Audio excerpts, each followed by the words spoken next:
So today we've got the Rubik's tilt controlled by motion. So I guess this is like a Rubik's cube from the future. I was really curious about this thing, but after seeing it, getting it in my hands, I don't know. But let's go ahead and unbox this thing and test it out. So 3 levels of play, hints, feature, helps, learn to solve. Oh my God, I need to learn to read. Optional timer for speed cubing, so you could speed cube on this. There we go. So controlled by motion. I think that was kind of the thing that interested me, but let's go ahead and try to get this out without damaging it too much anyway. There's one little clippy.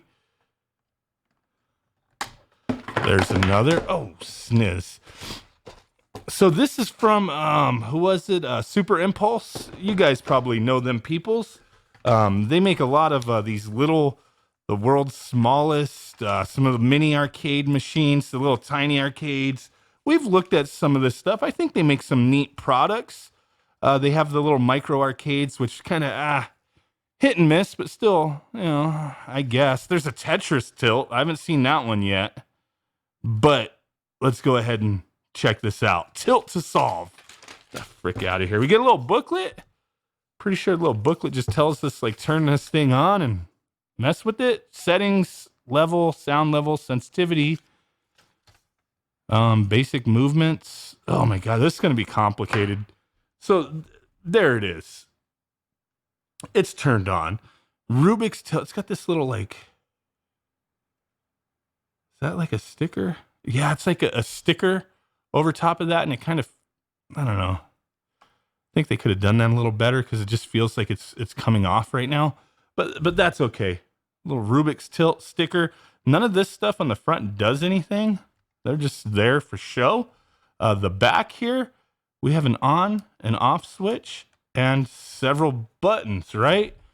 So let's go ahead and I guess go into settings. Sound level. Wait, what?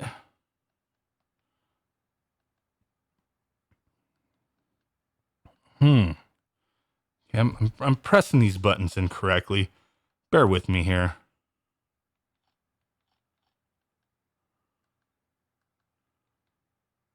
Sensitivity 3. Okay. I think we're fine with that. Let's just get into it. Let's see how this works. Instructions. Twist. It says twist it, turn it, tilt it. A, B, C, which is on this side, A, B, C. Twist, twist, turn, tilt. Okay. Okay, it's mixing up the cube. Let's see if we could do this. Go.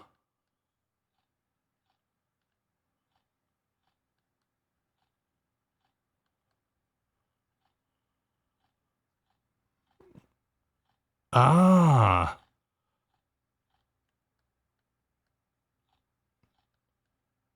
Okay, that kind of makes sense. This took a moment for my brain to register how this thing actually works. So, like, obviously, I mean, man, maybe I'm just a donk. I don't know. But, you know, it's like each layer, right? So, like, the top one's going to be the top layer. And then depending on how you move it, will depend on where you're moving it on that axis or whatever, right? Middle,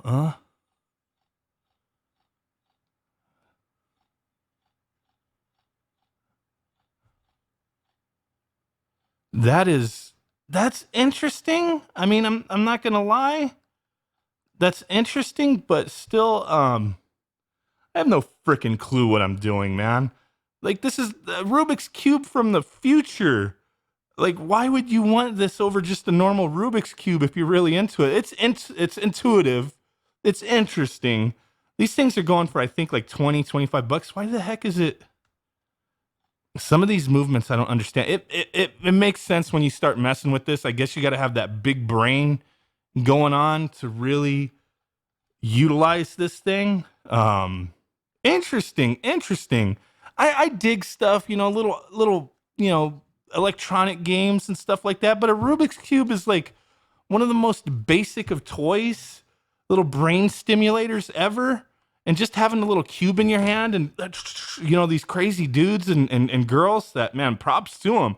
They're like, bam, like 2 seconds, they got it. Like, I don't know. Is there any speed, like Rubik's tilting championships going on with this thing? Because I don't know. I still don't get it. I understand the movement now, but I'm too much of a dumbass to really ever solve a Rubik's Cube. Maybe if it was like just 2 cubes, I could solve it, but this is just crazy. This is interesting, to say the least. So Super Impulse, they sent this to me for purpose of review. I think it's interesting, but you got to be like really into Rubik's Cube to want to jump into this.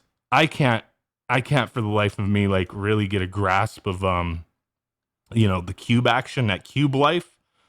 If you live that cube life, this might be a little interesting thing to take into the bathroom while you're dropping a big fat deuce and just start twisting this around. Just don't drop it in the toilet. I don't know. Like, what's the appeal here? That's what I'm thinking. I'm sure there's like cell phone apps and stuff to play Rubik's Cube. And if you want that tactile, you want that feel in your hand of like moving something around, can't you just buy a Rubik's Cube for like $5? I'm pretty sure this is neat nonetheless. I mean, hey, I'm not trying to talk crap. I'm just trying to think who is this for? And I do like stuff like this, but I'm just thinking like I wouldn't use this now that I'm actually playing with it. I thought it was like going to be something different. When I first heard about this, I thought, oh, maybe it's like a whole other game, like just incorporating the Rubik's Cube, but it's just a Rubik's Cube on a little 1-inch screen that you got to freaking hold buttons and do that little motion. Neat, interesting. But I don't know. I would just get a Rubik's Cube. So there you guys go. Hey, really do appreciate you hanging out with me. I guess this is one where you probably really want to read this little pamphlet, this little fortune cookie insert that they give you. I'd be curious on the Tetris one. Now that I'm really thinking about it, this one's probably not for me. This one's too much of a, you got to be a smart mofo. I think this one, I gotta check that one out. I gotta see if that one's available. I'll go buy that one if it's in stores. That one would be interesting. This one, I don't see the appeal because it's already a physical object that you could just simply play with. This one, on the other hand, it's Tetris. Tetris Tilt. I mean, can you really screw up Tetris? Yes, you can. You could really jack up Tetris. I don't know if these guys have, but I'd be really interested to check that one out. So there you go. You can get some mini micro machines, not mini micro machines, mini Hot Wheels. Micro machines were already like mini, right? Man, micro machines were awesome back in the day. Breakfast monsters. You see that? What the hell is a breakfast monster? What the heck? That was kind of cool. Crocodile dentist. Like, all these are like minis. I don't really understand the point, but they're there. You get pound puppies, like little tiny ass pound puppies the size of a quarter. Little tiny ass Care Bears. I've never seen those. I want some little tiny ass Care Bears. Holy crap. Perplexus. A tiny Perplexus. Perplexus Twist. They have a little tiny Rubik's Cube. Look, why do we need this? If we want something gimmicky, we get this little tiny one. It comes in a little keychain, a little case. That's kind of neat. What the hell, little tiny Pez? Oh, little pack of crayons? Like the crayons they give your kids at like restaurants and shit? Like a little 2-pack of crayons? Tiny Madball gliders? Dude, these guys are making some interesting stuff, man. I don't see these things everywhere. Mini Beyblade burst? A mini Polaroid camera? Does it actually work though? All right. We got like really out of here with this. You know what? I'm gonna give this thing away on Twitter. So follow me on Twitter. I'll have a post. Retweet it. I'll give this away. Take a look. Appreciate you guys hanging out with me. With that said, big ass thumb butt, boom, right up in your face. And I will catch y'all next time. Peace out. Bye-bye. Rubik's Tilt. Giving it away. And boom. Bye.